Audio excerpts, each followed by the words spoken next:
বিশ্বের বৃহত্তম ডালা ঘোড়ার ভাস্কর্য হিসেবে পরিচিত এই ডালা ঘোড়াটি a cultural journey where the Dala horse encounters Chinese intangible cultural heritage শীর্ষক প্রদর্শনীর প্রধান আকর্ষণ। বুক চিতে দাঁড়িয়ে আছে বিশাল এক ঘোড়া, কাঠের তৈরি। একে বলা হয় ডালা ঘোড়া। অসাধারণ এই ঘোড়া চীন ও সুইডেনের কারুশিল্পীদের সাংস্কৃতিক বিনিময়ের এক বিমূর্ত প্রতীক হয়ে দেখা দিয়েছে। ঘুরে আসব স্ক্রিনে। চীনের সাংহাইয়ের হংখৌ জেলার নর্থ বুন্ড জলতীরবর্তী মঞ্চে ১৪ মিটার উঁচু এক লাল সুইডিশ ডালা ঘোড়ার দেখা মিলেছে। আগস্টের শেষ পর্যন্ত সেখানে প্রদর্শিত হবে এই শিল্পকর্মটি। চীনের অধরা সাংস্কৃতিক ঐতিহ্য ও সুইডিশ কারুশিল্পের মধ্যে ক্রমবর্ধমান সাংস্কৃতিক বিনিময়ের প্রতীক হিসেবে নির্মাণ করা হয়েছে এটি।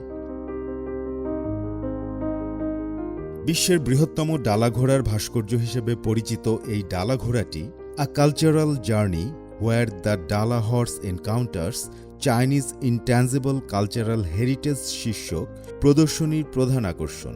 নর্থ বুন্ড অঞ্চলের কেন্দ্রস্থলে অবস্থিত ঐতিহাসিক গ্র্যান্ড হলস ভবনসমূহে জনসাধারণের জন্য আয়োজিত প্রথম শিল্প প্রদর্শনী এটি। এর কারুশিল্প ও সংস্কৃতিকে ঘিরে পূর্ব ও পশ্চিমের মধ্যে প্রাণবন্ত সংলাপের একটি নতুন ক্ষেত্র তৈরি হয়েছে।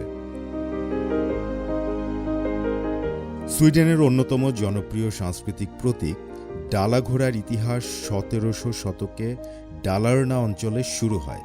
সেখানে কাঠশিল্পীরা অবশিষ্ট পাইন কাঠ দিয়ে নিজেদের সন্তানদের জন্য খেলনা ঘোড়া তৈরি করতেন। প্রদর্শনীতে সুইডিশ শিল্পী এরিক ওলফ উইকল্যান্ড তার দাদার তৈরি ১৯৪০-এর দশকের একটি পারিবারিক ঐতিহ্যবাহী ডালা ঘোড়া প্রদর্শন করেন। সেই নিদর্শন থেকে অনুপ্রাণিত হয়ে তিনি ফোকাসড আয়ন বিম প্রযুক্তি ব্যবহার করে বিশ্বের সবচেয়ে ক্ষুদ্র ডালা ঘোড়া তৈরি করেছেন বলে ধারণা করা হয়। এর দৈর্ঘ্য মাত্র ৭ মাইক্রোমিটার। এটির দৈর্ঘ্য ৭ মাইক্রোমিটার। মানুষের একটি চুলের পুরুত্ব প্রায় ১০০ মাইক্রোমিটার। তাই এটি সত্যি অত্যন্ত ছোট। দেখতে শুধু ক্ষুদ্র একটি বিন্দুর মতো। প্রদর্শনীতে ঘোড়াকে কেন্দ্র করে চীনের ২০টি অধরা সাংস্কৃতিক ঐতিহ্য প্রকল্পও স্থান পেয়েছে। কারণ চীনা রাশিচক্র অনুযায়ী ২০২৬ সাল হল ঘোড়া বর্ষ। প্রদর্শনীর অন্যতম আকর্ষণ উত্তর পশ্চিম চীনের শায়ানসি প্রদেশের ফেংসিয়াং অঞ্চলের ঘোড়া থিম ভিত্তিক মাটির ভাস্কর্য। এই কারুশিল্পের ইতিহাস ৩,০০০ বছরেরও বেশি পুরনো। একজন তরুণ উত্তরাধিকারী আধুনিক নকশায় মাটির ঘোড়াটি তৈরি করেছেন, যা পরে সংগ্রহশালায় অন্তর্ভুক্ত করা হয়েছে। আমি গত অক্টোবর মাসে এই শিল্পকর্মটি সম্পন্ন করি এবং সঙ্গে সঙ্গেই এটি চীনা বিমূর্ত সাংস্কৃতিক ঐতিহ্য জাদুঘরের সংগ্রহে অন্তর্ভুক্ত করা হয়। এছাড়া ২ প্রজন্মের কারুশিল্পীদের তৈরি থাং শান ছাই প্রদর্শিত হচ্ছে।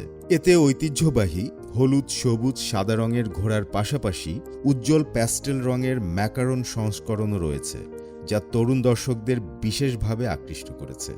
এই কারুশিল্প চীনের থাং রাজবংশের আমলে উদ্ভূত, যা নিম্ন তাপমাত্রায় পোড়ানো সিরামিক শিল্পের এক উজ্জ্বল নিদর্শন। সাকিব সিকান্দার, সিএমজি বাংলা।